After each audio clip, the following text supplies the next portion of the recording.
"You're just another black nobody," Officer Morrison sneered, convinced he held all the power, that Jamal was just another black man who needed to be put in his place. They ripped him from the car, slammed him against the hood, and cuffed him, seeing no risk, no threat, just another routine display of unchecked authority. But this time, things wouldn't go as they expected. Because Jamal Carter was no ordinary man, he was a federal judge. And when he raised his phone, it wasn't to plead, it was to press record. By the time they realized who he was, their downfall had already begun. Justice was coming, and they would be the ones in cuffs next. Before we go any further, comment where in the world you are watching from, and make sure to subscribe, because tomorrow's story is one you don't want to miss. Jamal Carter adjusted his tie with one hand as he steered his sleek black Mercedes down the familiar stretch of road,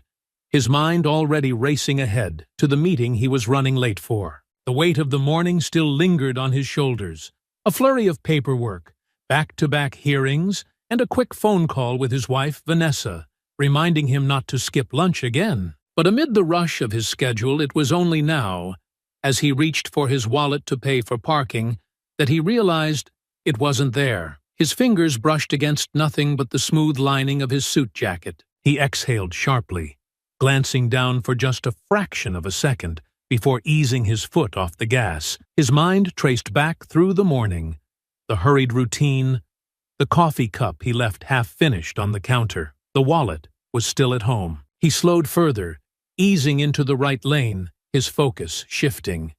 He couldn't afford the delay of turning back, not when time was already against him, but the realization left him momentarily unsettled. His ID, his license, gone. Even as a federal judge, something about driving without identification gnawed at him, a quiet unease pressing into his ribs. He knew the world he lived in, knew it all too well. Then the flashing lights came. His gaze lifted to the rearview mirror, just as the piercing glow of red and blue strobes flooded the space behind him. His heartbeat remained steady, but a familiar tension crept into his spine, an old instinct carved into him from experiences that stretched long before he ever stepped foot in a courtroom. He signaled immediately, pulling over to the side of the road with practiced precision, each motion careful, deliberate. He reached for the glove compartment, retrieving his car's registration and insurance, his fingers tightening slightly around the edges of the documents. Through the mirror, he watched as two figures emerged from the patrol car, both white, both moving with the same air of practiced authority, the same deliberate slowness that was meant to unnerve. The taller one, broad-shouldered with graying hair just peeking from beneath his cap, adjusted his belt as he approached. His partner, younger, but with a face set in something hard, followed a step behind. Jamal exhaled quietly through his nose, keeping his hands visible as they approached, fingers lightly resting on the wheel. He could already feel it coming. The tone, the scrutiny, the unnecessary prolonging of what should have been a brief exchange. The older officer, his nameplate reading Reed, leaned in first, peering into the car with narrowed eyes, the flicker of something cautious, suspicious, barely hidden beneath the professional mask. "You in a hurry, sir?" His voice was slow, measured, but there was no politeness behind it. Jamal met his gaze evenly, his own tone calm but firm. "Not particularly, officer. Is there a reason I was pulled over?" Reed didn't answer right away. Instead, he let his gaze drift, scanning the interior of the vehicle as though expecting to find something out of place. His partner, Morrison, lingered just behind him, hand resting on his holster. Not drawing, but resting, just enough to send a message. Jamal knew this game. He had seen it play out 1,000 times, not just in courtrooms, but in the streets, in hushed conversations, in the testimonies of men who had been on the other side of encounters just like this. Reed finally let out a hum, tilting his head slightly. "You slowed down real sudden back there. Looked like you were trying to avoid something." Jamal let the words settle for a beat before responding. Measured. "I realized I left my wallet at home. I was considering my next move." Reed's lips pressed together, as if unconvinced. Morrison shifted slightly, stepping closer, his presence radiating quiet antagonism. "No license, then?" Morrison's voice was sharper, the first hint of a smirk ghosting the edges of his expression, as though he had just uncovered something of interest. Jamal forced himself to remain relaxed, even as irritation curled at the edges of his patience. "No, but I do have my registration and insurance right here." He lifted the documents just slightly, an offering, a courtesy. Reed didn't take them. Instead, he exhaled through his nose, exchanging a glance with Morrison before shaking his head slightly, almost like he was amused. "That's so." Jamal waited, letting them play their hand first. "You see," Reed continued, his stance shifting slightly, as if settling into the role he had played far too many times before, "this here's a nice car. Real nice. And you're telling me you just happen to be driving around without ID?" There it was. Jamal didn't react immediately. He had spent years in courtrooms dismantling arguments flimsier than this. But there was no judge here but them, no jury but the power they held in the moment. He chose his words carefully. "I believe my registration and insurance should be more than sufficient to verify ownership." Reed let out a small chuckle, shaking his head. Morrison's smirk widened slightly, as though he had been waiting for just this response. "You'd think," Morrison mused, stepping just a fraction closer. "But thing is, we get a lot of folks in stolen vehicles who say the same thing. Just a little too convenient, you know?" Jamal's grip on the steering wheel tightened, but he kept his voice even. "Are you accusing me of stealing my own car, officer?" Reed let the question hang for a moment, before shrugging, casual. "Just saying it's a little suspect." Jamal exhaled, slow and measured, as though releasing the pressure building in his chest. He knew where this was headed, knew that his credentials, his profession, his standing in the justice system, none of it mattered right now. Right now, to them, he was just a black man in a car that they had decided was too nice for him. Reed tapped the roof of the Mercedes twice, before stepping back slightly. "Go ahead and step out of the vehicle for me, sir." The words settled between them like a shifting weight, pressing, suffocating. Jamal didn't move immediately. He held Reed's gaze for a fraction longer than was probably wise, considering his options, considering the inevitability of what was to come.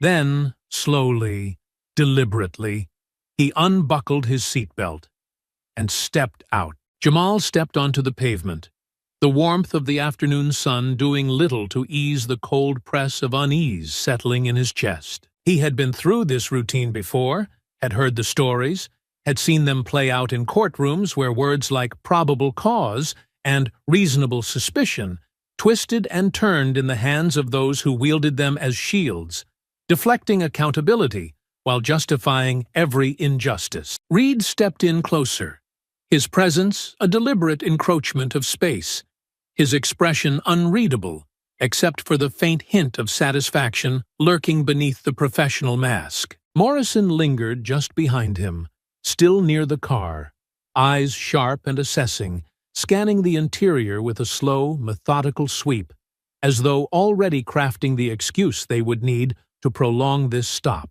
"Turn around, hands on the hood," Reed instructed, his tone leaving no room for argument, though it was layered with something almost taunting, a challenge disguised as procedure. Jamal didn't react immediately, keeping his expression carefully neutral, even as he weighed the futility of any protest. He had seen men argue their innocence, their voices tight with frustration, only to be met with escalating aggression, an unspoken warning that non-compliance, however justified, would not be tolerated. Slowly, deliberately, he turned and placed his hands against the cool metal of his car's hood, feeling the weight of their scrutiny press into his back before their hands ever did. Reed patted him down with a practiced roughness, his touch impersonal yet invasive, an assertion of power rather than a search conducted with any genuine purpose. His hands dragged over Jamal's arms, down his torso, pausing at the pockets of his slacks before moving lower, tapping against his ankles as though expecting, hoping, to find something that would justify what they were doing. Jamal exhaled slowly, his patience stretched thin but intact, the muscles in his jaw tightening only slightly. "I trust you've satisfied your concerns, officer." His voice was steady, but the undertone was clear. Reed let out a low chuckle, shaking his head slightly as he stepped back. "Oh, we're just getting started." He glanced toward Morrison, who was now fully engaged in his own inspection of the vehicle, pulling open the glove compartment without waiting for permission, rifling through its contents with slow, deliberate movements. Jamal turned his head slightly, watching as Morrison lifted a few documents, skimming them before tossing them back carelessly. "You don't seem too concerned about handling someone else's property with respect," he remarked, his voice still calm, though there was an edge now, subtle but unmistakable. Morrison didn't even look up. "Respect's earned," he muttered, flipping down the sun visor as if expecting contraband to tumble out onto his lap. Jamal let out a slow breath through his nose, keeping his hands where they were as he turned his gaze back toward Reed, who was watching him with something that could have been amusement, or something far more calculated. "So, tell me something, Judge." Reed drew out the title with a faint smirk, as though the word itself was amusing, as though it didn't quite belong to him. "That your car? Or you just borrowing it?" Jamal didn't so much as blink. "It's mine." Reed hummed, as if considering, glancing back at Morrison, who was now in the back seat, shifting through the compartments with the same slow, infuriating thoroughness. "Sure about that? 'Cause I gotta say, it's a real nice ride. Clean, expensive, and here you are, driving around with no ID, acting all nervous." Jamal forced himself to stay still, to let the words settle before responding. "If I were nervous, officer, it would only be because I know how these stops tend to end." Reed let out a quiet laugh, shaking his head, as if that was the most ridiculous thing he'd heard all day. "Oh, come on now. Ain't no reason to be dramatic. We're just doing our job. Routine stop. You fit the description." Jamal turned his head slightly, lifting a brow. "That's so. And what description would that be?" Reed shrugged, a deliberate show of indifference. "Blackmail. Late 30s. Suspicious behavior." Jamal's lips pressed together, his patience thinning to the point of fraying. "Suspicious behavior like slowing down to check my wallet? Or suspicious behavior like existing?" Morrison scoffed from where he was crouched near the back seat. "Attitude like that's not gonna help you, pal." Jamal exhaled slowly, staring straight ahead, fingers curling slightly against the hood of his car before forcing them to relax. "Am I being detained? Or am I free to go?" Reed took his time answering, stretching out the pause, reveling in the control he held over the moment. "You're being cooperative," he mused, tilting his head. "That's good. Real good. But see, we got a problem. You say this car's yours, but you got no ID to prove it. You say you're a judge, but well, that's a mighty big claim for a man who ain't carrying anything to back it up. Now, I don't know about you, but that sounds a little suspect, don't it?" Jamal remained silent for a long moment, swallowing back the bitter taste of frustration that clawed at the back of his throat. He knew what they were doing, knew that this was a slow, deliberate attempt to push him, to get a reaction, to turn the situation into something they could control. "You have my registration," he finally said, voice smooth, carefully measured. "That should be more than enough to verify ownership." Reed exchanged a glance with Morrison before letting out another chuckle, stepping back slightly, hands resting easily on his belt. "Yeah, see? Thing is, sometimes folks get real creative with paperwork, and this whole situation just ain't sitting right with me. So, how about this? We take a little ride down to the station, clear this up proper." The words settled between them, heavy and inevitable. Jamal closed his eyes briefly, inhaled deeply through his nose, then straightened, turning fully to face them. "I know my rights, officer. I am not under arrest. And unless you have probable cause, actual probable cause, you have no legal grounds to detain me." Reed's smirk didn't waver. "Well, see, that's the beauty of it. Right now, all we got's a little suspicion. But the good news is, we got all the time in the world to figure out whether or not there's more to this story. Morrison stepped closer, rolling his shoulders. So, how about you come with us, and we sort this out like gentlemen? Jamal knew then that it didn't matter what he said. Didn't matter how much he invoked the law. Didn't matter that he had spent years upholding the very system they were now twisting against him. They had already made their decision.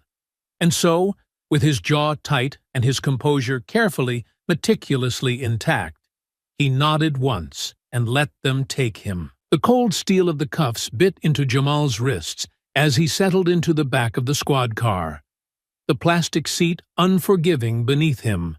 The partition between him and the officers a stark, deliberate divide. The door had slammed shut with a finality that settled into his chest.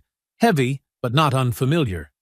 He had known where this was heading long before they had uttered the words, long before the smug exchange of glances, long before they even placed their hands on him. The engine rumbled beneath them as the patrol car pulled away from the curb, merging back into traffic like nothing out of the ordinary had just occurred.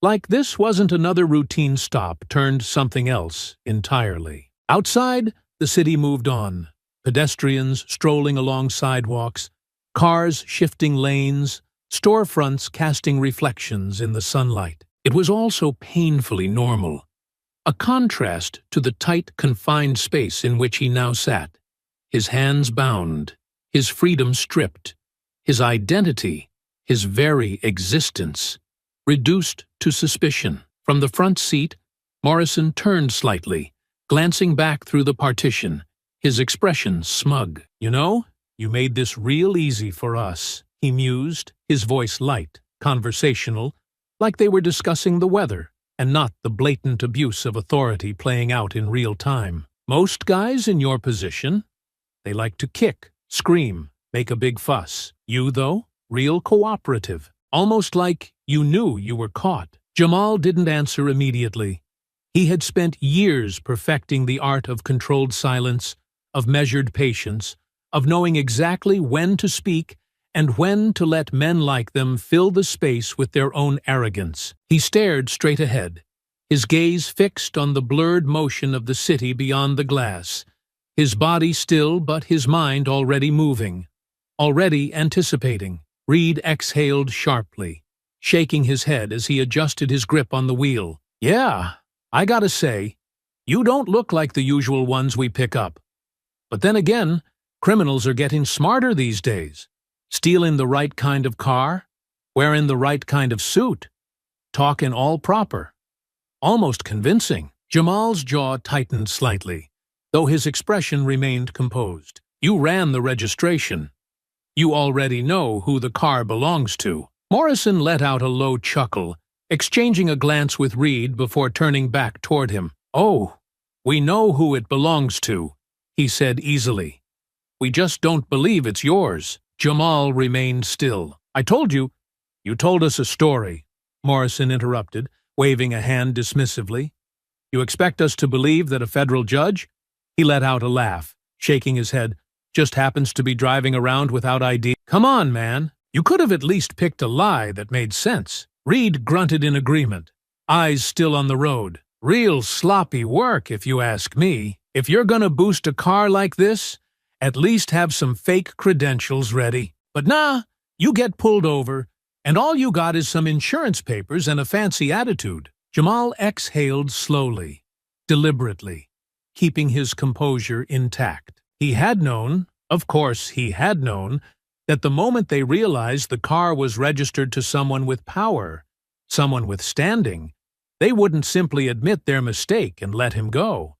That would require acknowledging that they had made a mistake at all. And that, he knew, was something they would never do. "So what's the plan?" he asked, his voice calm, measured. "You going to hold me at the station until you decide my story makes sense?" Morrison scoffed. "That depends. You tell us where you really got the car. Maybe things go a little smoother. But you want to keep up the act?" "Well, we got time." Jamal let a slow breath settle in his chest before releasing it evenly. "And what happens when you find out I am who I say I am, Reed snorted, his hands tightening briefly around the wheel before relaxing again. Yeah, see, that's the thing. You ain't. You're just another guy who got too comfortable, thought he could pull one over on us. But don't worry, we'll get the real story out of you soon enough. The patrol car slowed as they approached an intersection, the traffic light flickering red. Outside, a couple on bicycles passed in front of them, oblivious to the man sitting in the back seat, bound and accused of a crime that did not exist. Jamal stared ahead, letting their words settle, letting them believe what they wanted to believe, because he knew something they didn't. They thought they had time.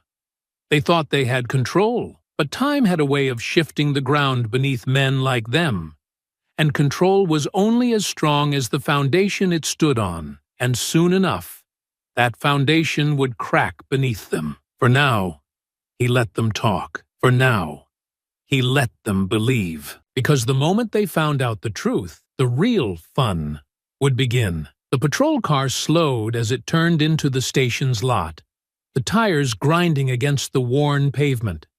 The building ahead, looming under the dull wash of fluorescent lights. From the outside, it looked as unremarkable as any other precinct in the country. Faded brick, tinted windows, a revolving door of men and women funneled through its system, some leaving with their lives intact, others with their futures rewritten by a signature on a report. Jamal sat in the back, still as ever, his wrists sore from the tight grip of the cuffs, though he hadn't once let them see him wince. He refused to give them even that. Morrison stepped out first, stretching slightly before glancing back at him with that same easy smirk, as though this was nothing more than a routine drop-off, as though he already knew how the story would end. Reed followed, opening the back door with deliberate slowness, standing just close enough to emphasize the power imbalance without needing to say a word. "All right, let's go," Reed said, reaching in to grab Jamal's arm, guiding him out with just enough force to remind him who was in control. Jamal didn't resist. He didn't fight. He didn't argue. He simply let them lead him inside, past the worn-out desk sergeant who barely looked up from his paperwork, past the lineup of men slouched on benches, waiting for their turn to be processed. The room smelled of old coffee and sweat, the sharp undercurrent of disinfectant doing little to mask the years of misery soaked into the walls. The processing desk sat near the center of the room, manned by a tired-looking officer who had clearly seen his fair share of late-night arrests, his fingers lazily clicking across the keyboard as he finished entering whatever name had come before Jamal's. Morrison stepped up first, dropping the necessary paperwork onto the desk with a casual flick of his wrist. "Got one for you," Morrison said, nodding toward Jamal as if he were an afterthought. "No ID, stolen vehicle. Probably more where that came from." The officer at the desk let out a small, disinterested hum, dragging the keyboard closer. "Name?" Morrison smirked, glancing back at Jamal. "Go on, Judge. Tell the man your name." Jamal didn't hesitate. "Jamal Carter." The officer typed it in, barely glancing up as the system processed the entry. Jamal had seen it before. The brief delay, the flicker of a loading screen, the dull flicker of light reflecting off tired eyes. He watched as the officer's posture shifted slightly, his fingers stilling for a fraction of a second before resuming their movement, a hesitation so minute that Reed and Morrison didn't even notice it. A few more keystrokes, another pause. Longer this time. Then the officer finally looked up, and this time he really looked. Jamal met his gaze, calm, patient, as the man's brow furrowed slightly, his gaze flicking toward the screen and then back to Jamal, as though his mind were trying to bridge a gap between two realities that didn't align. His fingers twitched slightly, moving the mouse, scrolling, eyes scanning line after line of text. The pause stretched. Reed shifted slightly, annoyed by the silence. "Something wrong?" The officer at the desk didn't answer right away. He licked his lips briefly, then leaned forward slightly, lowering his voice just enough that only the three of them could hear. You said his name is Jamal Carter? Morrison let out a short breath, irritated. That's what he told us. You got a match or not? The officer hesitated, then turned the screen slightly. Not enough for them to see, but just enough that he could gesture toward something. Yeah, I got a match, the officer muttered. A federal match.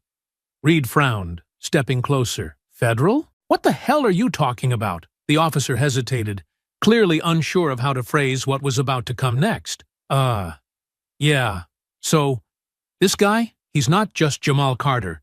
He's Judge Jamal Carter, United States Federal Court. The silence that followed was deafening. Morrison's smirk vanished instantly, his posture stiffening as if the weight of the realization had just knocked the wind out of him. Reed didn't move at first, his brain clearly working overtime to process what had just been said. His jaw clenching slightly, his eyes flickering between Jamal and the screen, as if he were still waiting for someone to tell him it was a mistake. Jamal didn't move, didn't gloat, didn't react at all. He just waited.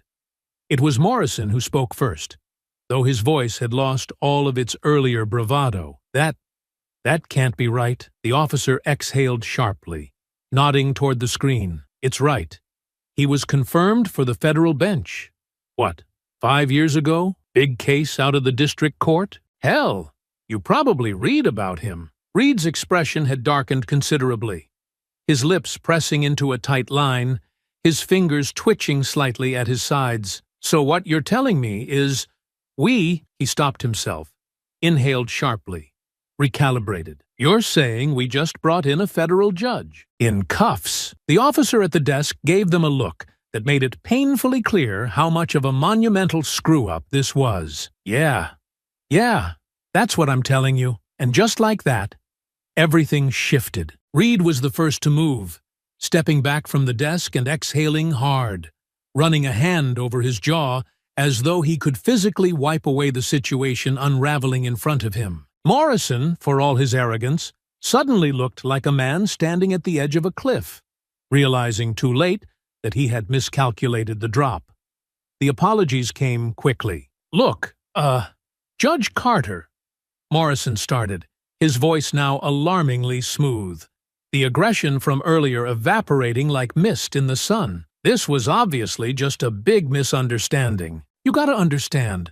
From our perspective, Jamal tilted his head slightly, watching as Morrison struggled to find words that might soften the weight of what had just occurred, words that might erase the last hour of humiliation, the last hour of absolute certainty that they had him in their grasp. I think we can handle it from here. The voice that cut through the room was firm, authoritative, carrying with it a weight that neither Reed nor Morrison dared to question. Captain Brooks. He strode forward, his uniform crisp, his expression unreadable, though there was an undeniable tension in the set of his shoulders, the kind of tension that came from walking into a situation already spiraling beyond control. Judge Carter, Brooks said, his tone polite but heavy, measured with the kind of diplomacy that only came when a man knew he was standing on thin ice. I just got briefed on what happened. I can assure you this will be handled. I want to personally apologize for the mistake. Jamal let the words settle, let them flounder under the weight of their own sudden regret. Then, finally, he gave a slow nod. Good, he said simply. Then we're done here. Brooks didn't argue. He didn't try to offer further explanations, further empty assurances. He simply nodded once, turning toward the desk officer with a sharp motion. Uncuff him! The officer scrambled to obey. And within seconds, the metal restraints snapped open, the pressure around Jamal's wrists finally releasing. He flexed his fingers briefly, feeling the blood rush back into his hands, but otherwise, he didn't react. Morrison and Reed stood frozen, their faces unreadable, their expressions tight. They had nothing left to say. Jamal rubbed his wrists absently as the last of the tension left his hands, the dull ache from the cuffs still present but quickly becoming an afterthought. The silence in the room was thick now, a sharp contrast to the condescending arrogance that had filled the air just moments before. The weight of realization sat heavy on Morrison and Reed.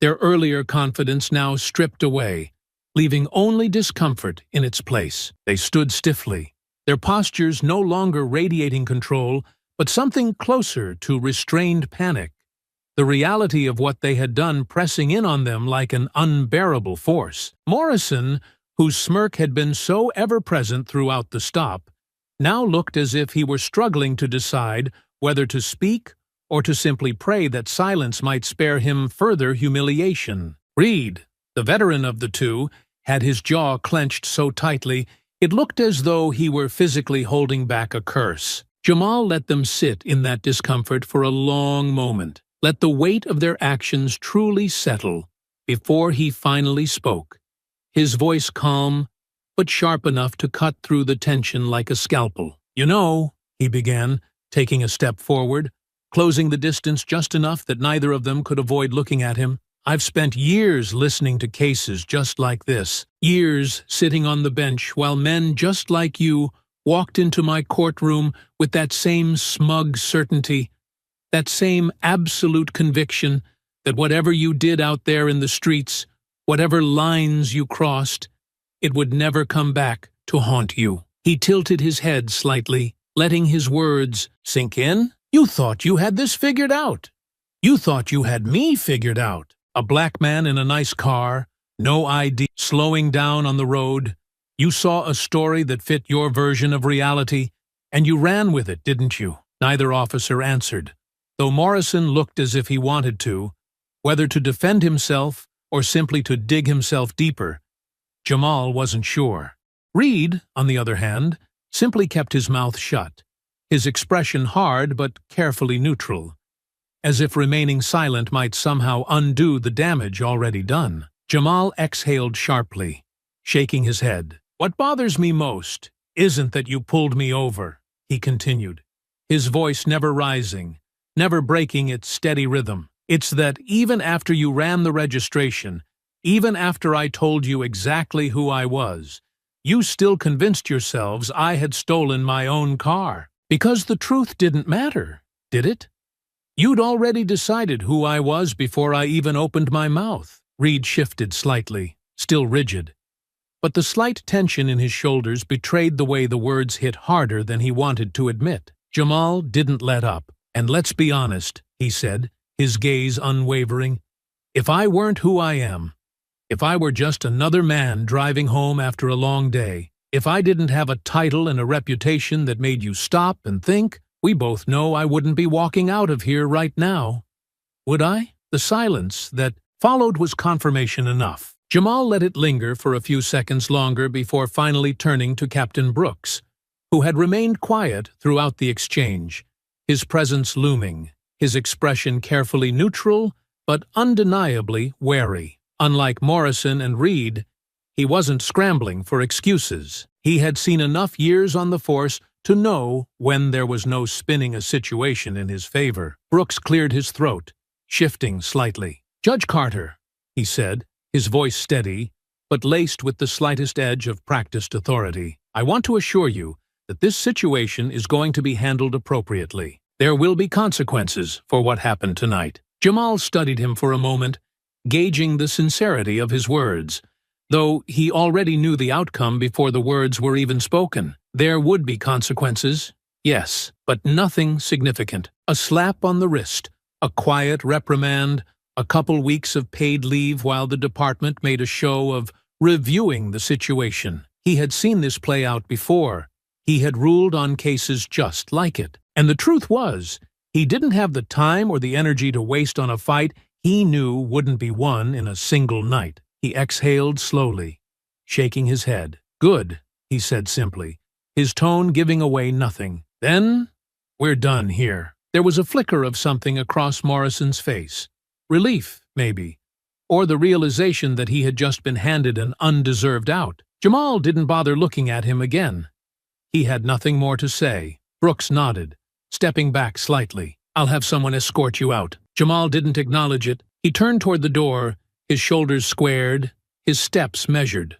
Not rushed, not flustered. He wasn't leaving like a man who had been processed and let go. He was leaving like a man who had just walked into someone else's kingdom and reminded them who actually held the power. As he reached the exit, he felt the weight of their stares on his back, the unspoken truth hanging thick in the air. They had expected to teach him a lesson. Instead, they had just written their own downfall. And as Jamal stepped into the night, he hoped that they would learn their lesson, and something like this wouldn't happen again. Oh, how wrong he was. A week had passed since that night at the station, and though Jamal had done his best to push it aside, to bury the frustration beneath the endless obligations of his docket, the sting of it had lingered, settling somewhere deep in his chest. It wasn't just the stop itself, it was the fact that nothing had come of it.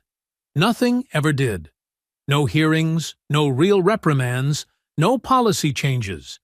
If Morrison and Reed had faced any consequences at all, they had been mild enough to be forgotten within a day or two. More likely, they had simply returned to their shifts as if nothing had happened, as if stopping a black man for no reason was just another part of the job.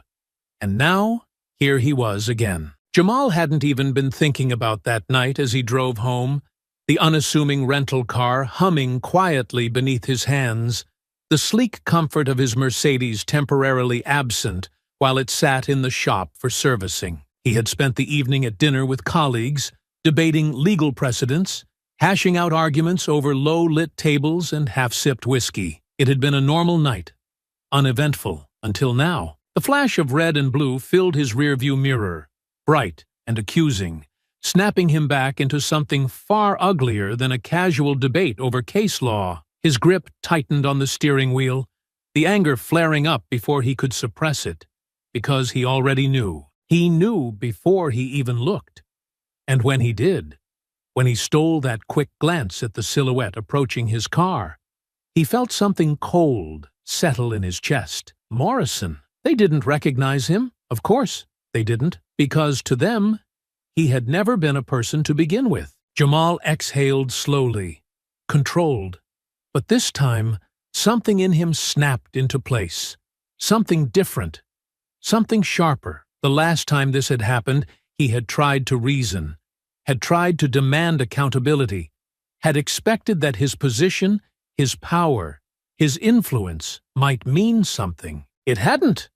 And now, they had just given him another chance. He let them come to him. Morrison moved with that same casual arrogance, that same predatory slowness, as if he were savoring the moment, as if he already knew exactly how this was going to play out. Reed hung back slightly, watching, waiting, his hand near his holster, though not drawing. "License and registration," Morrison said, his voice clipped, impatient, utterly devoid of recognition. Jamal just stared at him. And then, before Morrison could even begin his usual routine, before the script could play out the way it had before, Jamal let out a breath, shaking his head in disbelief. "Really?" His voice was low, incredulous. "You don't know who I am?" Morrison frowned slightly, the first flicker of something unfamiliar flashing across his face.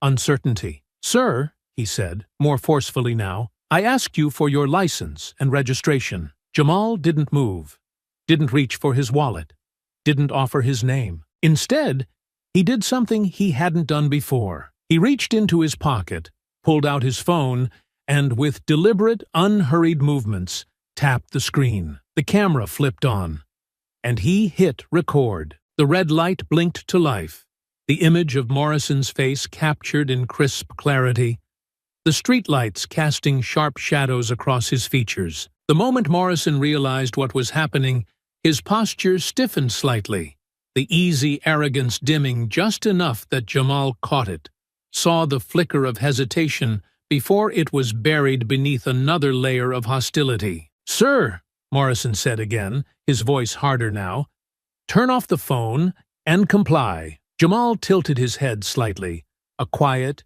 humorless laugh escaping him. "Oh no, not this time." His voice was steady, clear, meant to be heard. "You want my license? You want my name?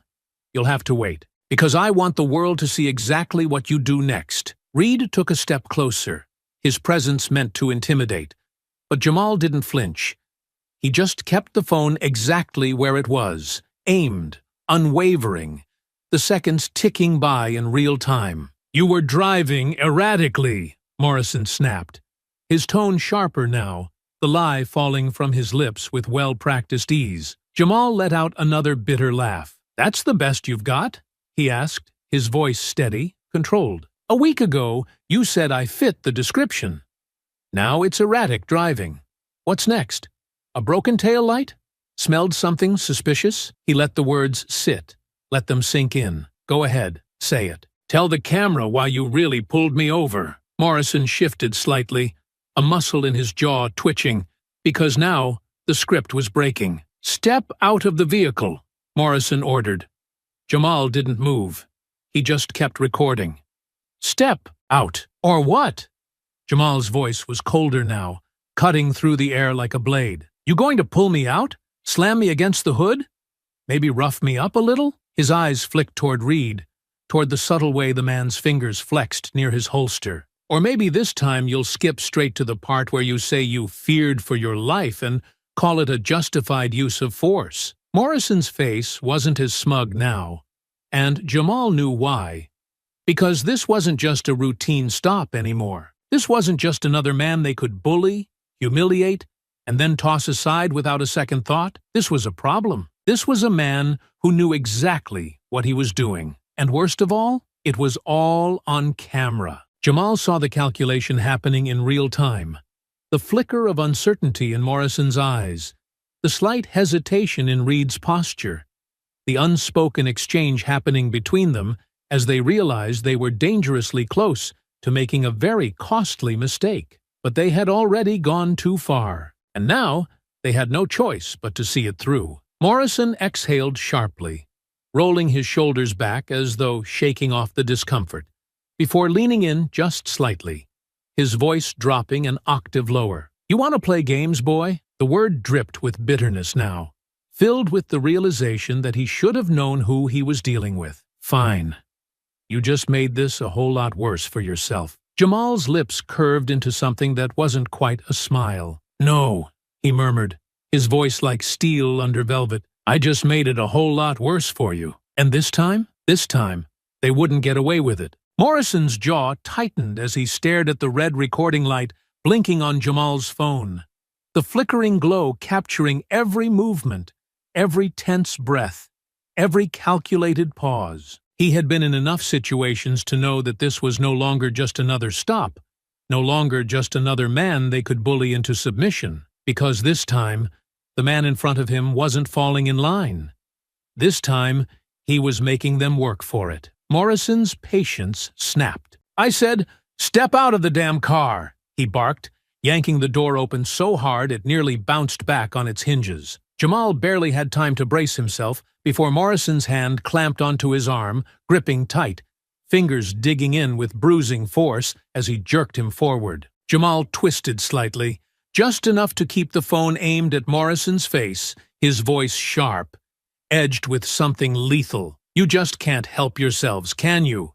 he bit out, his breath steady despite the way Morrison's grip tightened like a vice. "Not enough to pull me over for nothing.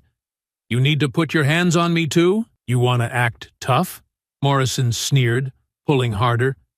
"Fine, let's see how tough you are when you're face down on the pavement." Before Jamal could respond, Reed was there too, his presence sudden, his hands rough, shoving him forward with enough force to send him stumbling against the car. Jamal gritted his teeth, his shoulders slamming into the frame, but he never let go of the phone, never let the camera angle drop.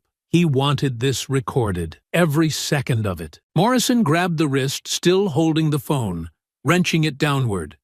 But Jamal twisted his arm at the last second, keeping the camera angled just enough to catch the fury in Morrison's face, the smirk twisting Reed's lips, the barely concealed amusement in their eyes. "You don't get to record this," Morrison snapped, trying again to pry the phone from his grip. Jamal let out a sharp breath, his body tensing against the pressure on his arm, but his voice remained steady, unwavering. "Oh, I think I do," he shot back. Morrison shoved him harder against the car, pressing his weight down, and for the first time, there was real anger behind it. You think you're something, don't you? Morrison hissed, his breath hot against Jamal's ear, his tone dripping with condescension. You think your little phone's gonna save you? You're just another nobody running his mouth. Jamal stilled. For the first time, his body locked in place. Not out of fear, but out of something deeper, something colder, something lethal. And then, slowly, deliberately, he turned his head just enough to meet Morrison's gaze, his lips curling into something not quite a smile. "Say that again," he murmured, his voice low, controlled. Morrison's nostrils flared, his grip tightening. "I said, you're a nobody." Jamal let out a quiet chuckle, shaking his head slightly, his voice dripping with something close to pity. "Not tonight. I'm not," he said, lifting his phone higher, angling it perfectly to catch Morrison's face in sharp, unforgiving clarity. Reed, seeing the moment slipping, lunged in. The next shove was harder, punishing, a deliberate show of force. Jamal's chest hit the car hood, the breath momentarily forced from his lungs, his phone barely staying in his grip as both officers closed in on him now, pinning him down. "Stop resisting!" Reed barked, his knee digging into Jamal's back, his hands yanking his arms behind him, the cuffs biting into his wrists with no restraint, no caution. "I'm not resisting, you piece of—" Jamal's words were cut off as Morrison grabbed the back of his shirt and pulled. "Shut up!" Morrison snapped, his voice a snarl now, no longer trying to mask the contempt. "You're gonna learn your place tonight." Jamal let out a sharp exhale, the cuffs biting into his skin as he held on tight to his phone, his body compressed between the hood and the officer's weight. But he never stopped talking. "You know what your problem is?" he rasped, tilting his head slightly. He wanted the camera to catch this, wanted every word imprinted into the video, into evidence, into history. "You think this ends the way you want it to." Morrison yanked him back up, shoving him toward the patrol car with enough force that his feet barely caught the pavement in time. "Yeah?" Morrison sneered. "And how exactly does it end, genius?" Jamal inhaled sharply, regaining his footing, his spine straightening despite the weight of their hands still pressing against him. He turned his head slightly, just enough for his voice to carry, for his next words to land with the precise weight they needed to. "It ends with you watching this on the news tomorrow." Morrison's grip faltered.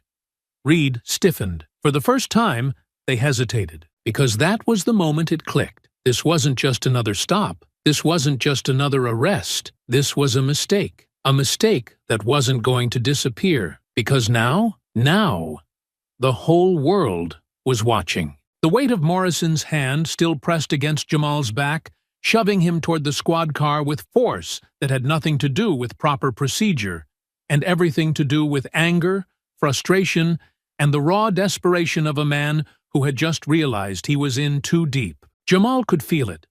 The moment the balance had shifted, the instant they knew they had gone too far. But they weren't stopping. They couldn't, because stopping meant acknowledging what had just happened. Stopping meant admitting they had crossed a line that couldn't be uncrossed. And instead of backing off, instead of realizing that there was no walking this back, Morrison and Reed did what men like them always did when they lost control. They doubled down. "Well," Morrison muttered, his grip tightening around Jamal's bicep as he shoved him forward again, "maybe that phone of yours stops working once it gets to evidence." Jamal barked out a sharp laugh, the sound raw, bitter, furious. "Oh, so that's the game now?" He turned his head, as much as the grip on him would allow, his breath ragged, his words spilling out, sharp and cutting. "That's how you clean this up? You destroy the evidence? You pretend none of this happened? You know what, Morrison? That's not gonna work this time. Because I promise you, people already saw." Reed scoffed, but there was something off about it, something strained, as if he too had realized how fast the ground was shifting beneath them. "You keep running your mouth like that, and you're gonna wish you hadn't," Reed warned, his voice edged with something ugly, something dangerous. Jamal's chest rose and fell sharply, his breath coming faster now, not out of fear, but out of pure, unfiltered rage. "Oh, I should shut up now," he snapped. "Is that what you want? You think I don't know what this is? You think I don't see exactly what you're doing? This isn't about erratic driving. This isn't about obstruction. This is about the fact that I am a black man in a car that you decided was too nice for me. This is about the fact that you don't see people like me. You see a problem. You see a threat. And you react the only way you know how." Morrison's grip tightened painfully. "You're making this a whole lot worse for yourself." Jamal laughed again, but this time it was pure rage, pure disbelief, pure exhaustion. "No," he spat.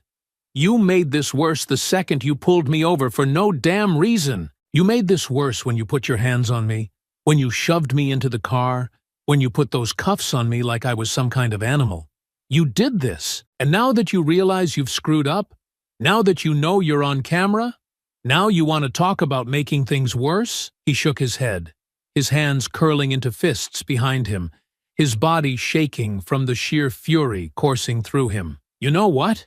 he continued, his voice rising. "I hope you do take my phone. I hope you wipe the video. I hope you try to erase it, because it won't matter. You think I'm the only one who saw? You think people aren't already watching?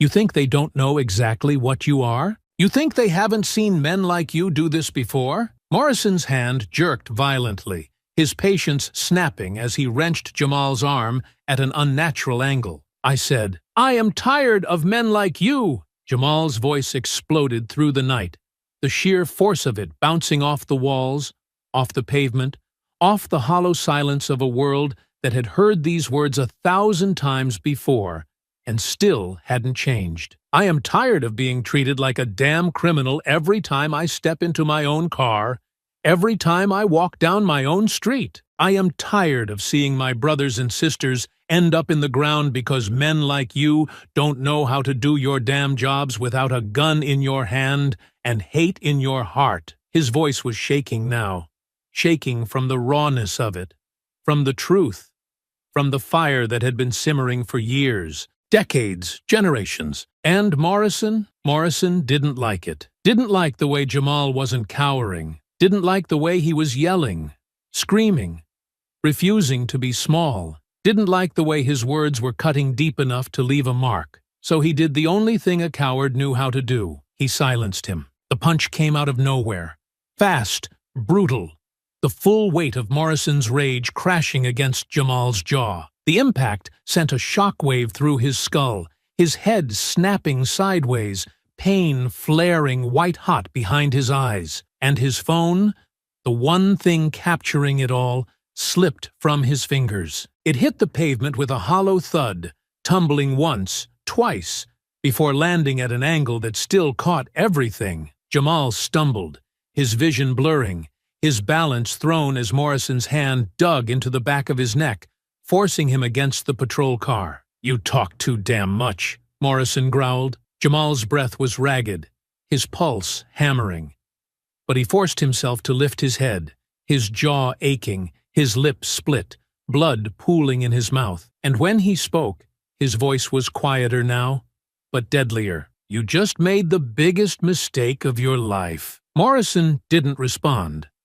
But the way his breath hitched, the way his fingers twitched ever so slightly, meant that he knew, and beneath them, on the pavement, the phone was still recording. Because this time, there would be consequences, and Morrison had just ensured he would be the first to face them.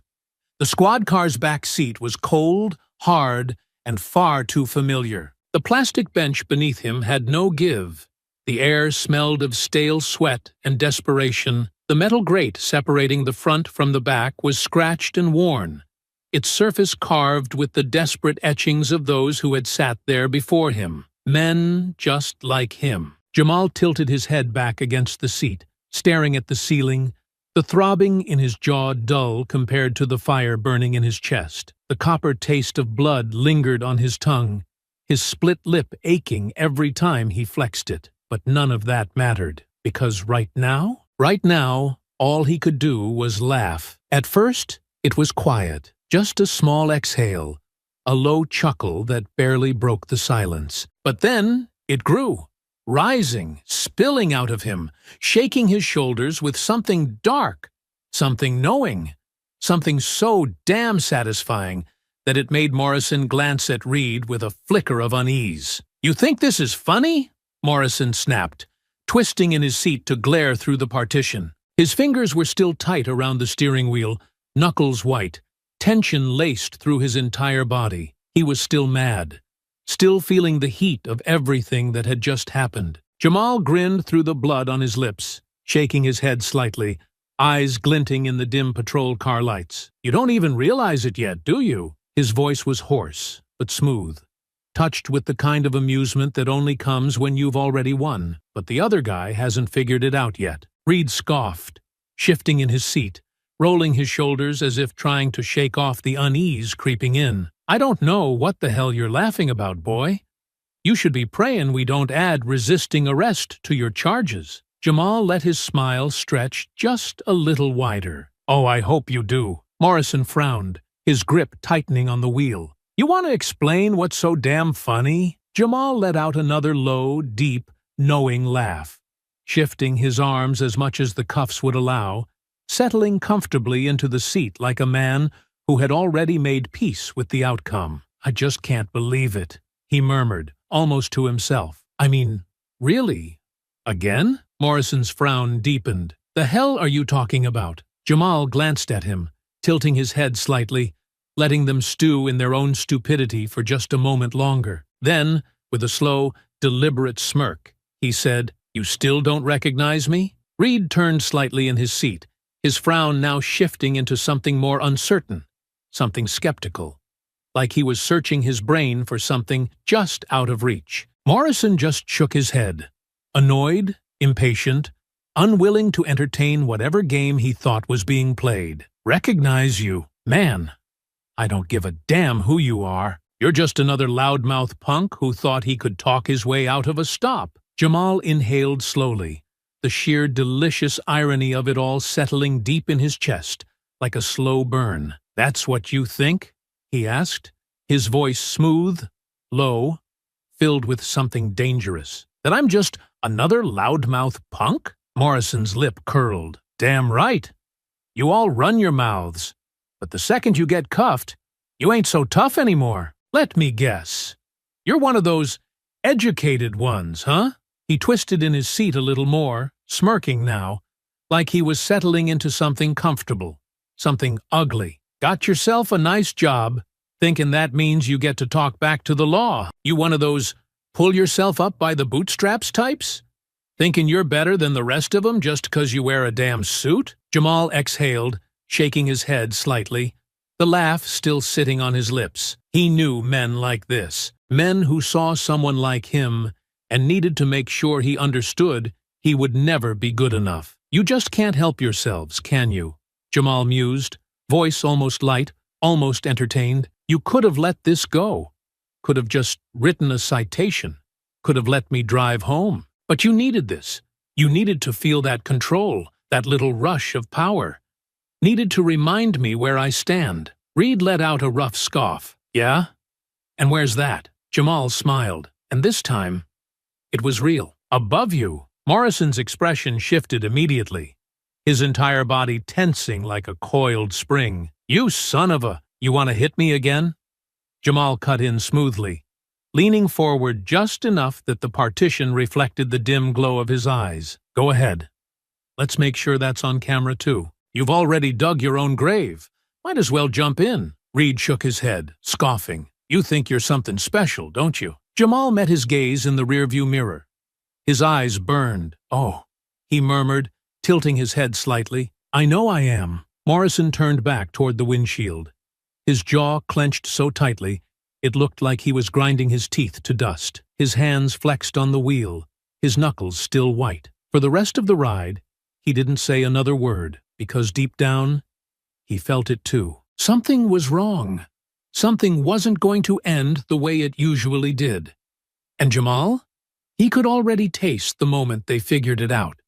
It was going to be so damn sweet. The police station was alive with its usual noise, the hum of officers moving in and out, the low murmur of voices filling out reports, the occasional bark of orders from across the room. The fluorescent lights overhead buzzed faintly, the air thick with the scent of coffee gone stale and disinfectant failing to cover the years of sweat and desperation soaked into the walls. Jamal stepped inside with his head high, shoulders squared, every inch of him radiating a presence that didn't belong in a place like this. Not because he was above it.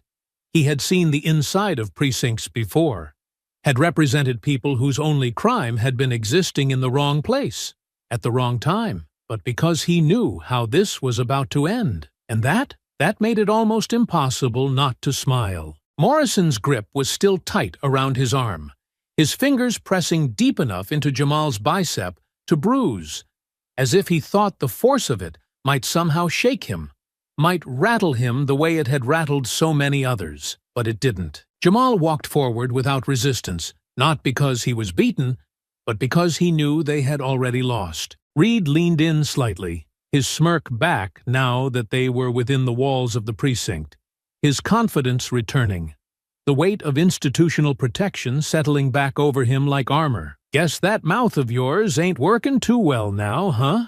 he muttered, voice dripping with amusement. Jamal exhaled slowly, shaking his head slightly, his lips twitching into something that wasn't quite a smile. "Oh, you boys are in for a hell of a night," he murmured, his voice so calm, so dangerously assured that it made Morrison's fingers twitch against his arm, his grip tightening instinctively. Reed scoffed, shoving open the processing room door, guiding Jamal toward the counter where a bored-looking officer sat tapping lazily on a keyboard. "All right, we got one for you," Reed said, his voice laced with an arrogance that had absolutely no foundation. "Obstruction. Resisting. Might throw in assault. Depends on how we're feeling in the morning." Jamal chuckled, shaking his head as he tilted his head slightly toward the camera mounted in the corner. "Make sure you get all that on record," he said smoothly. "Wouldn't want to misrepresent anything, would we?" Reed's smirk twitched slightly, but he kept his cool, kept the bravado. For now. "Hey, you know what?" Morrison said, stepping up beside him, his own voice filled with the kind of faux concern that made Jamal's stomach churn. "Why don't you tell us how this all ends, huh?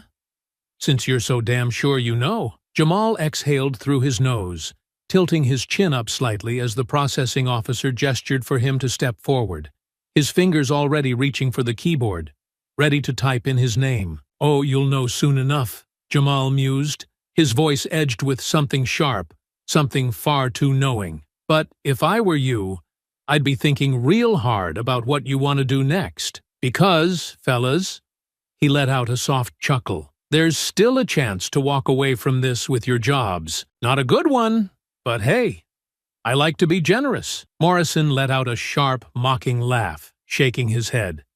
"Man, you don't shut up, do you?" Jamal shrugged, his wrists still cuffed, but his posture entirely unbothered. "Nah," he said smoothly, his voice like steel wrapped in silk. "And that's why you're in this mess." Reed grunted, his fingers tapping against the counter in impatience as the officer behind the desk continued typing. The sound of keys clacking against the silence filled the room, the seconds dragging out, long enough that Morrison and Reed were starting to fidget.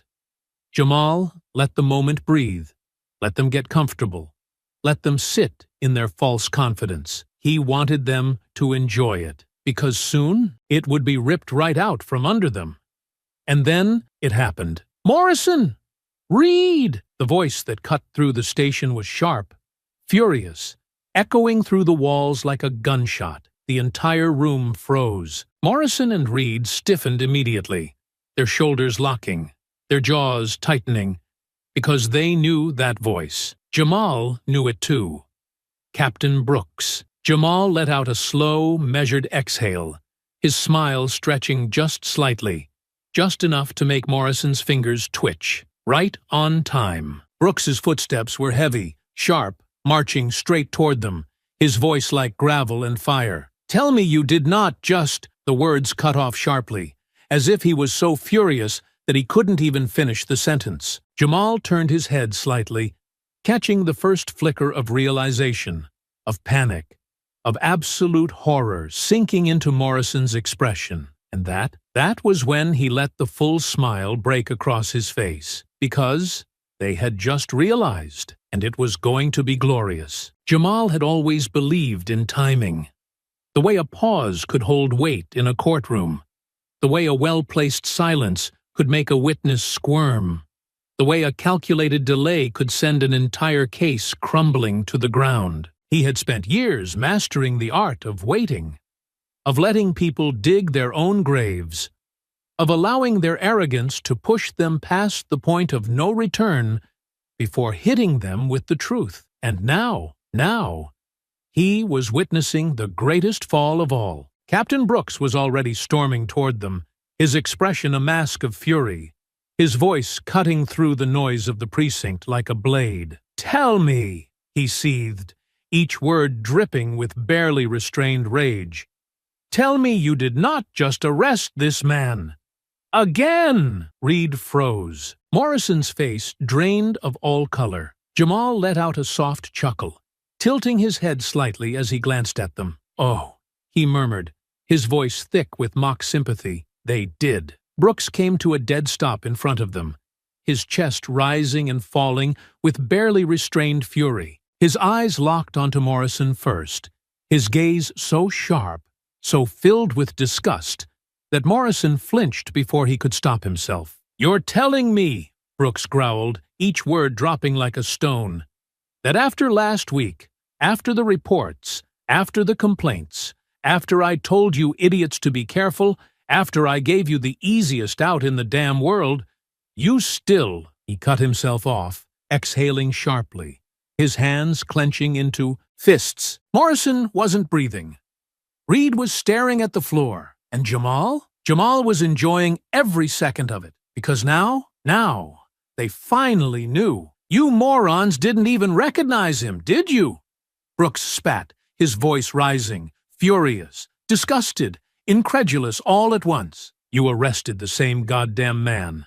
Again." Reed slowly lifted his head, his throat working like he was trying to swallow something bitter, something sharp.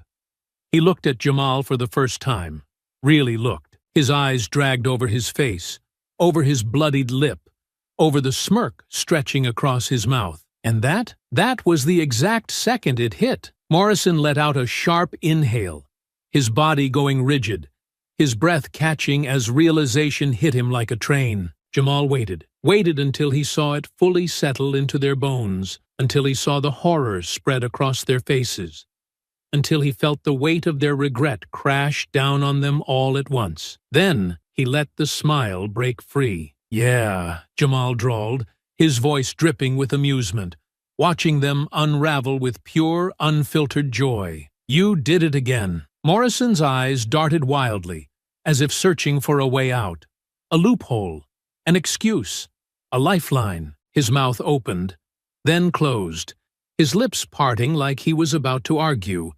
But there was nothing to argue, because there was no escape this time. "Sir," Morrison tried, his voice cracking just slightly. The arrogance gone now, burned away by the unbearable heat of reality. We didn't know." Brooks snapped toward him so fast that Morrison flinched again. "Oh, you didn't know?" Brooks mocked, his voice deadly. "You didn't know? What? You mean to tell me that you're so damn used to pulling over black men for no reason that you can't even keep track of which ones you've arrested?" Jamal laughed. Morrison visibly recoiled. Reed looked like he wanted to be anywhere else in the world. Brooks exhaled sharply, shaking his head, his lips pressing into a thin, furious line. "Do you have any idea," he said slowly, voice low, "any idea what you've done? Any idea what's happening outside this damn building right now?" Morrison and Reed didn't answer, because now they were starting to understand. Jamal could practically see the panic setting in, seeping into their bones, twisting its way into their muscles, their breathing, their expressions. "You know what's funny?" he mused, shifting slightly so that the fluorescent lights cast a perfect glow on his bruised face, highlighting the blood at the corner of his mouth, the raw skin on his wrists. I told you. I told you exactly how this would end. And you still walked straight into it. Morrison's hands clenched at his sides, his breathing shallow. You think this is a joke? Reed snapped suddenly, his voice shaky, uneven, desperate. Jamal turned his head slightly, studying him, then let out another low chuckle. Oh, no, he murmured, his voice mocking, slow, deliberate. I think it's a damn tragedy. He leaned forward slightly, lowering his voice, making sure they felt every syllable. And you? You two are the punchline. Reed looked sick. Morrison was breathing like a man on the verge of a full breakdown. And Brooks? Brooks looked like he was 2 seconds away from tearing them apart himself. You think this ends with a slap on the wrist? Jamal continued, his voice a razor-sharp edge slicing through their panic. You think you're walking away from this? This isn't just an arrest. This is national news. You think nobody saw what you did? You think that video disappeared? He chuckled, shaking his head, his voice thick with satisfaction. No, that video is on 100 different accounts right now. 1,000. People are watching it, sharing it, talking about it. You know what's trending right now? Your damn badge numbers. Reed physically staggered. Morrison looked like he might be sick. You're done, Jamal said simply. Career's over. Lives ruined. Congratulations. Brooks exhaled sharply, running a rough hand over his face. Get them out of my sight, he muttered, shaking his head, voice laced with sheer disgust. Morrison's head snapped up, panic fully taking over now. Wait. Brooks didn't look at him. You're suspended, he said flatly, coldly, like he wasn't even thinking about it. Effective immediately. Captain, you'll be lucky if that's all, Brooks snarled, eyes burning. Because if I get even one call from the mayor's office, if I get even one email from the DOJ, you won't have a job to come back to. Silence.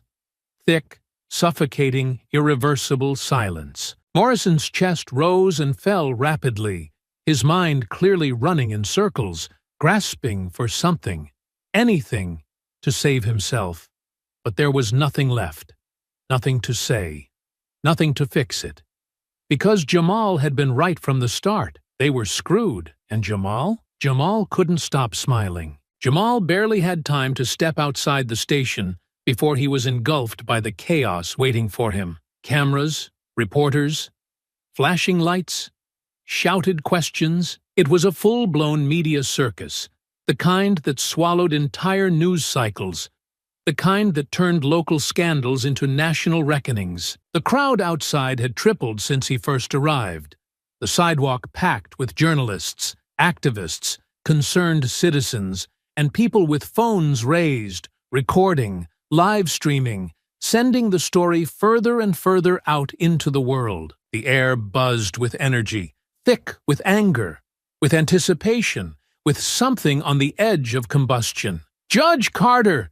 Judge Carter! A reporter near the front pushed forward, voice breathless, microphone already extended toward him. Can you confirm whether the department has issued an official apology? Jamal exhaled, adjusting his suit jacket, his movements smooth, controlled. He had prepared for this. He turned his head slightly, scanning the sea of microphones and cameras, noting the familiar faces of national news anchors mixed with independent journalists, the sheer range of media presence proving just how big this story had become. He let the question hang in the air for a moment before speaking. I haven't received a single phone call, he said, his voice carrying over the murmuring crowd, calm, steady, but pointed. Not from the department, not from the mayor's office, not from anyone in a position of authority. What I have received, however, is overwhelming support from the community, from people across the country who know that this isn't just about me. This is about a system that has been allowed to operate unchecked for far too long. More voices surged forward, shouting over one another,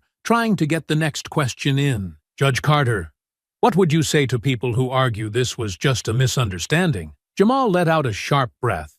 Not quite a laugh, but something close to it. "A misunderstanding?"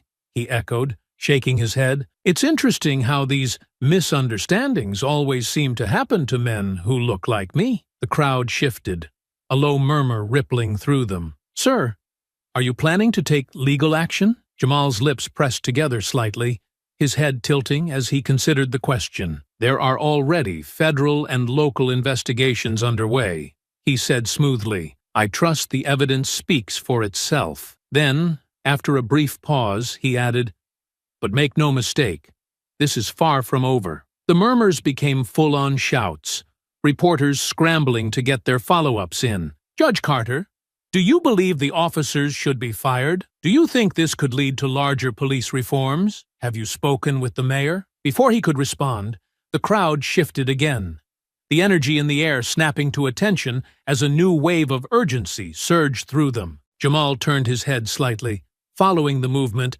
and then there they were, Morrison and Reed, being escorted out of the precinct, not through the back door, not shielded from the cameras, but straight through the front like any other suspect. The press exploded. Cameras flashed wildly, reporters shouted, microphones thrust forward, a barrage of questions cutting through the air. "Officers Morrison and Reed, do you have anything to say for yourselves? Are you aware that your arrests have sparked national outrage? Will you be resigning?" The two men looked like walking ghosts.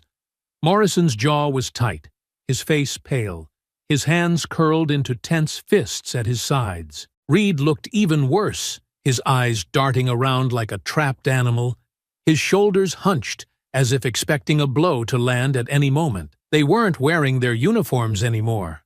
No badges, no protection, just two men in cheap suits, caught in the wreckage of their own destruction. Jamal crossed his arms, his eyes narrowing slightly as he watched them, absorbing every flicker of panic, every ounce of desperation bleeding through their carefully constructed facades. And then Morrison looked at him. It was brief, just a second, maybe less. But in that second, Jamal saw it, the full weight of realization crashing down, the understanding that there was no getting out of this. Jamal lifted his chin slightly, his expression unreadable, but his silence said everything. "You did this to yourselves." Morrison turned away sharply, his face twisting, his shoulders locking like a man trying to hold back the inevitable.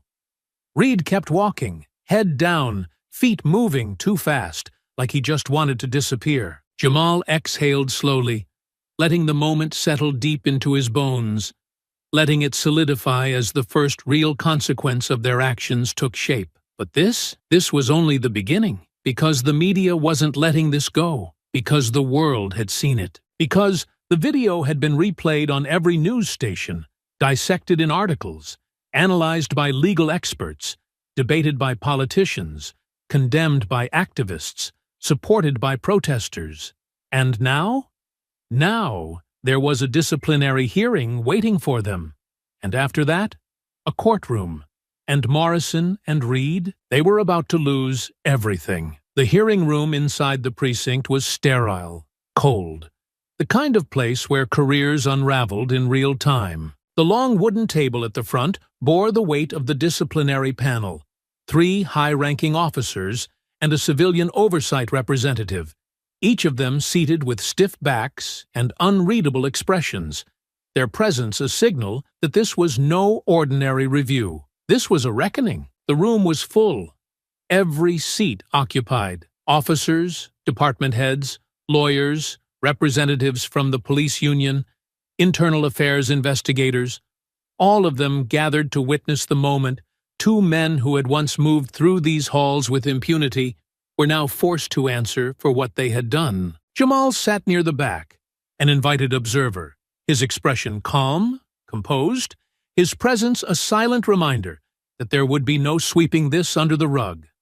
And at the center of it all, Morrison and Reed. Seated side by side, they looked smaller than they had before, their arrogance stripped away, their carefully constructed authority unraveling thread by thread. They had arrived in their department-issued suits, their badges still pinned to their chests, but everyone in that room knew they wouldn't be leaving with them. The tension in the air was suffocating, thick with unspoken finality. Captain Brooks stood at the front, the weight of responsibility pressing heavy on his shoulders, his face a mask of disgust and reluctant obligation. He exhaled sharply, tapping a file against the desk before flipping it open, his voice firm, controlled, but laced with something bitter. "Officers Morrison and Reed," he began, "you are here today to answer for multiple allegations of misconduct, including excessive force, wrongful detainment, and violation of department policies. The evidence against you is not just overwhelming.